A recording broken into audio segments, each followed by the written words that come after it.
Hello guys, welcome back to my channel. അപ്പോൾ ഞാനിന്ന് കാണിക്കാൻ പോകുന്നത് എൻ്റെ പഴയ കമ്പിളി പുതപ്പ് കൊണ്ട് ഞാൻ എങ്ങനെയാണ് ഒരു താമരക്കുളം ഉണ്ടാക്കിയതെന്നാണ്. ആദ്യം കമ്പിളി പുതപ്പിനെ ഞാൻ റൗണ്ടായിട്ട് മുറിച്ചെടുത്തു. എന്നിട്ട് ഞാനതങ്ങ് മാറ്റി വെച്ചു. അത് കഴിഞ്ഞ് ഞാൻ സിമ്മൻറ്റിലൊരു ബേസ് ഉണ്ടാക്കി. ഞാൻ ഓവൽ ഷേപ്പിലാണ് ബേസ് ഉണ്ടാക്കിയത്. അതിലോട്ട് ഈ കമ്പിളി പുതപ്പിൻ്റെ റൗണ്ടായിട്ട് മുറിച്ച കമ്പിളി പുതപ്പ് സിമ്മൻറ്റിൽ മുക്കിയിട്ട് ഞാൻ അതിലോട്ടങ്ങ് പ്ലേസ് ചെയ്തു.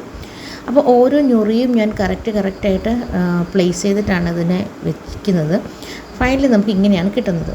ഇതിന് ഞാൻ തിരിച്ചിട്ടു. എന്നിട്ട് ഇതിന് ഞാൻ വൈറ്റ് വാഷ് ചെയ്തു. വൈറ്റ് വാഷ് ചെയ്ത് കഴിഞ്ഞിട്ട് ഞാൻ ഇച്ചിരി പാടുള്ള പണിയാണ്, അത്ര ഈസി അല്ല. അത് കഴിഞ്ഞ് അതിനകത്ത് ഞാൻ ബ്ലൂ കളർ, വാട്ടർ പ്രൂഫായ ബ്ലൂ കളർ പെയിൻറ്റ് അടിക്കുന്നുണ്ട്. അതുപോലെ തന്നെ അതിന് ചുറ്റും ഞാൻ ഒരു ലൈറ്റ് ഗ്രീൻ ഷെയ്ഡും കൊടുക്കുന്നുണ്ട്.